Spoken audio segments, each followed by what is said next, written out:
El Niño പ്രതിഭാസം മൂലം രാജ്യത്തെ കാലവർഷത്തിൽ വൻ കുറവ്. മഴയിലുണ്ടായ ഈ വൻ കുറവ് നെല്ല്, ചോളം തുടങ്ങിയ പ്രധാന ഖാരിഫ് വിളകളുടെ ഉൽപ്പാദനത്തെ സാരമായി ബാധിക്കുമെന്നാണ് വിലയിരുത്തൽ. മാത്രമല്ല, ജൂലൈ ആദ്യവാരത്തിലും കാലവർഷം ശക്തിപ്പെടാനുള്ള സാധ്യത കുറവാണെന്നാണ് കാലാവസ്ഥാ നിരീക്ഷണ കേന്ദ്രത്തിന്റെ മുന്നറിയിപ്പ്. ആശങ്കയോടെ നോക്കിക്കാണണം. ഇല്ലെങ്കിൽ നമ്മുടെ അന്തരീക്ഷവും കാലാവസ്ഥയും പ്രകൃതിയുമെല്ലാം നമ്മെ വിട്ടു പോകേണ്ട സാഹചര്യത്തേക്ക് കാര്യങ്ങൾ പോയിക്കൊണ്ടിരിക്കുകയാണ്. അതെ, ആഗോള കാലാവസ്ഥാ വ്യതിയാനത്തിന്റെ ഭാഗമായുള്ള എൽനിനോ പ്രതിഭാസം കാരണം ഇന്ന് രാജ്യത്ത് കാലവർഷത്തിൽ വലിയ കുറവാണ് രേഖപ്പെടുത്തുന്നത്. നടപ്പു സീസണിൽ ലഭിക്കേണ്ട മഴയിൽ 43% കുറവാണ് രേഖപ്പെടുത്തുന്നത്. മഴയിലുണ്ടായ ഈ വൻകുറവ് പ്രത്യേകിച്ച് കൃഷിയെ വലിയ തരത്തിൽ ബാധിക്കും. നെല്ല്, ചോളം തുടങ്ങിയ പ്രധാന ഖാരിഫ് വിളകളുടെ ഉൽപ്പാദനത്തെയാണ് ഇത് പ്രധാനമായും ബാധിക്കുകയെന്നാണ് കണക്കുകൂട്ടൽ. ജൂലൈ ആദ്യവാരത്തിലും കാലവർഷം ശക്തിപ്പെടാനുള്ള സാധ്യത കുറവാണെന്നും മുന്നറിയിപ്പുണ്ട്. മഴയുടെ കുറവ് രാജ്യത്തെ മൊത്തം 315 ജില്ലകളിലെ കൃഷിയെയും ജനജീവിതത്തെയും നേരിട്ട് ബാധിക്കുമെന്നതാണ് മറ്റൊരു ആശങ്കയുടെ കാരണം.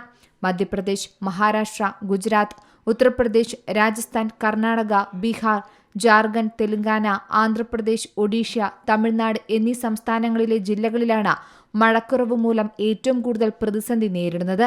അതായത് ഇപ്പോൾ ആശങ്കയുടെ വക്കിലാണെന്നാണ് കേന്ദ്ര സർക്കാരും പറയുന്നത്. രാജ്യത്തെ കാലവർഷ കമ്മി സംബന്ധിച്ച് കേന്ദ്ര സർക്കാർ വിളിച്ചു ചേർത്ത അവലോകന യോഗത്തിലാണ് ആശങ്കാജനകമായ റിപ്പോർട്ടുകൾ പുറത്തുവരുന്നത്. വരും ദിവസങ്ങളിലും കടുത്ത വരൾച്ച തുടരുമെന്ന് തന്നെയാണ് പ്രതീക്ഷിക്കേണ്ടത്. അതിനിടയിൽ സൂപ്പർ എൽനിനോയുടെ പിടിയിലാണ് ലോകമെന്നതും മറ്റൊരു കാര്യം. കാലാവസ്ഥാ വ്യതിയാനത്തിന്റെ ആഘാതത്തിൽ ഇതിനകം തന്നെ ചൂടുപിടിച്ച അവസ്ഥയാണ്. ഭൂമിക്ക് കൂടുതൽ വെല്ലുവിളിയായി 2026 എൽനിനോ പ്രതിഭാസം ശക്തിപ്പെടുന്നുവെന്നാണ് പറയുന്നത്. WMO നേരത്തെ തന്നെ ഇത് സംബന്ധിച്ച് മുന്നറിയിപ്പും നൽകിയതാണ്.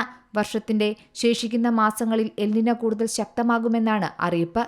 അതിനാൽ ലോകത്തിന്റെ വിവിധ ഭാഗങ്ങളിൽ അതിതീവ്ര കാലാവസ്ഥാ വ്യതിയാനങ്ങൾക്കാണ് കാരണമാകുക. പസഫിക് സമുദ്രത്തിന്റെ മധ്യകിഴക്കൻ മേഖലകളിലെ സമുദ്രോപരിതല താപനില സാധാരണയേക്കാൾ ഉയർന്ന പ്രതിഭാസമാണ് രേഖപ്പെടുത്തുന്നത്. കൂടാതെ ഇത്തവണ പസഫിക് സമുദ്രത്തിലെ ജലതാപനിലയിൽ അസാധാരണമായ വർധനവാണ് രേഖപ്പെടുത്തുന്നത്.